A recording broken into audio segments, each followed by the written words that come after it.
Only man has the godlike power to make his surroundings change to fit him. Because his environment will change as he changes.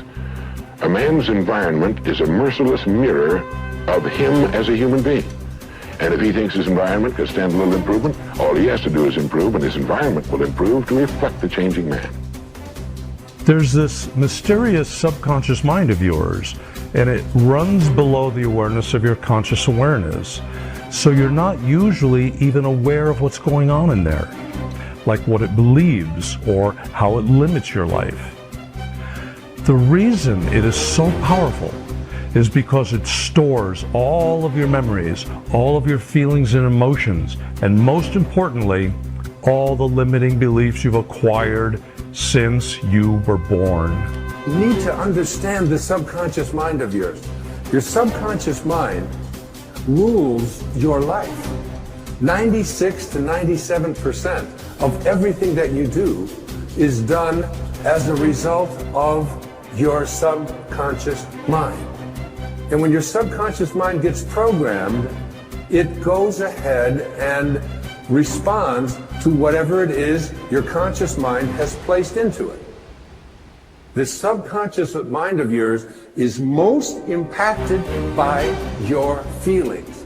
A change of feeling is a change of destiny. I think that we define reality with our senses, and I think that is one of the biggest illusions. So the fundamental question is, can you believe in a future that you can't see or experience with your senses yet, but you've thought about enough times in your mind that your brain has literally changed to look like the event has already occurred? Now, the latest research in plasticity says that's absolutely possible.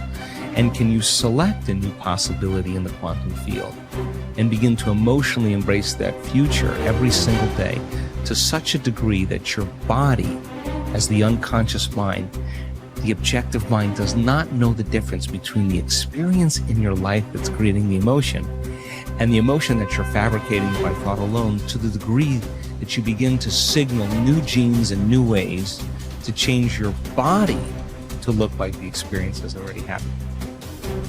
Begin to act as would the person you most want to become. Now that is, if you were already in possession of the goal you're shooting for, how would you conduct yourself in all of your affairs? Well, do it now, and tomorrow, and the next day. Begin now to act the part of the person you most want to become, and you'll end by becoming that person. Subtly, in little ways, in the way you dress, in the way you talk, in the unfailing courtesy you show to every person with whom you come in contact. Begin to act the part of the person who has already achieved that which you're shooting for. The German philosopher Goethe gave us the secret when he said, before you can do something, you must first be something. When you behave like the person you most want to become, the things that person would have will tend to come to you. It's simply cause and effect. Don't be in too big a hurry. It takes longer to build a skyscraper than a chicken coop. Build slowly, steadily, and well. Then when you make it, you'll keep it. You'll stay on top. Your self-concept is your operating system.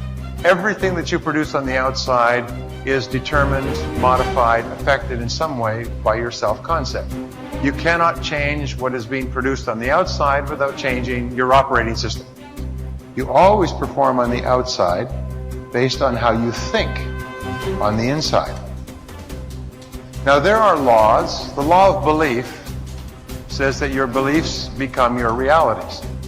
But the things that you believe may not necessarily be true. However, if you believe them intensely enough, they will become true for you. The law of attraction says that you attract into your life people and circumstances in harmony with your own thoughts. And your own thoughts may be positive or negative. They may be uplifting or depressing, but whatever, you'll attract people and circumstances just like them. The law of expectation says that your expectations tend to become your own self-fulfilling prophecies. In other words, what you expect to happen usually does. For instance, your expectations could be that you are destined to have an extraordinary life and be extremely successful. Is that no matter what happens, it's all part of a learning process that is leading you inevitably to great success, happiness, and accomplishment. And if you absolutely expect that to be true, if that's your fundamental belief, then over time that will become true. You'll be able to throw off the ups and downs of life. You'll be able to Ignore the negative influences around you. If you confidently expect to be a great success, then by gum, you sure will be. No matter what people tell you, you just say, well, it'll be all right. Everything will work out fine. And we know that an attitude of confident expectation is a hallmark of highly successful people. They just expect to succeed more than they fail. They expect to keep making progress. They just confidently expect it. And surprise, surprise, your expectations affect your realities.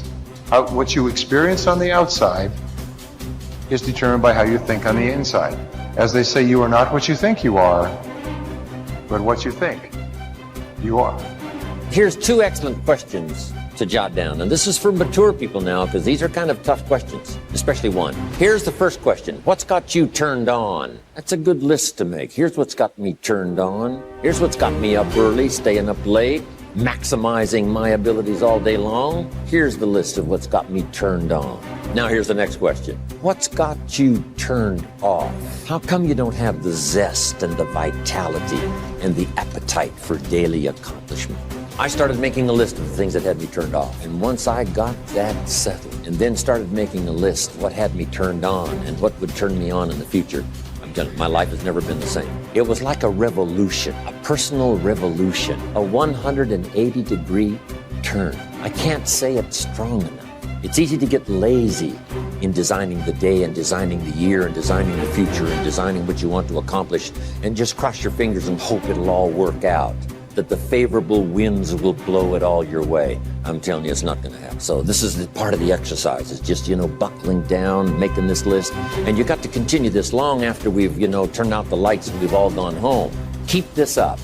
And one of the best ways to keep it up, I've already covered yesterday, is what? Teach it. Key is to teach it. Jan was right. You don't need recognition. Just go give everybody you can think of that deserves it recognition. And your own self-satisfaction is recognition. Now, if they never put a crown on your head, who cares? One of the great rules, by the way, one of the most important of all principles, is to challenge your self-limiting beliefs. You see, we are all plagued by self-limiting beliefs. Beliefs that we tell ourselves, things that we tell ourselves to hold ourselves back. We hold ourselves back with self-limiting beliefs. We tell ourselves that we're limited in some way, when in reality, not true at all. In fact, Ernest Holmes, the great metaphysician, once said that all negativity is rooted essentially in the frustration of potential. People feel that they're capable of doing vastly more. Nelson Mandela said, "Our great problem is not that we feel that we are powerless, but that deep down inside we feel that we are powerful beyond measure." Which brings us to all performance, all improvement in personal performance begins with an improvement in your self-concept, in your beliefs about yourself. Good thinkers always prime the pump of ideas. They always look for things to get the thinking process started, because what you put in always impacts what comes out. Read books, review trade magazines, listen to tapes, and spend time with good thinkers. And when something intrigues you, whether it's someone else's idea or the seed of an idea that you've come up with yourself, keep it in front of you. Put it in writing and keep it somewhere in your favorite thinking place to stimulate your thinking. Spend time with the right people.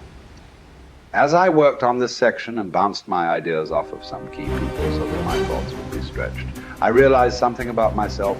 All of the people in my life whom I consider to be close friends or colleagues are thinkers. Now, I love all people. I try to be kind to everyone I meet, and I desire to add value to as many people as I can through conferences, books, audio lessons, etc. But the people I seek out and choose to spend time with all challenge me with their thinking and their actions. They are constantly trying to grow and learn. Every one of them is a good thinker. The writer of Proverbs observed that sharp people sharpen one another, just as iron sharpens iron. If you want to be a sharp thinker, be around sharp people. To become a good thinker, you must become intentional about the thinking process. Regularly put yourself in the right place to think, shape, stretch, and land your thoughts. Make it a priority. Remember, thinking is a discipline. No matter what you choose to do, go to your thinking place, take paper and pen, and make sure you capture your ideas in writing.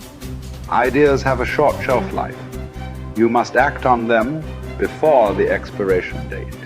World Walleye flying ace Eddie Rickenbacker said it all when he remarked, I can give you a 6-word formula for success. Think things through, the follow through.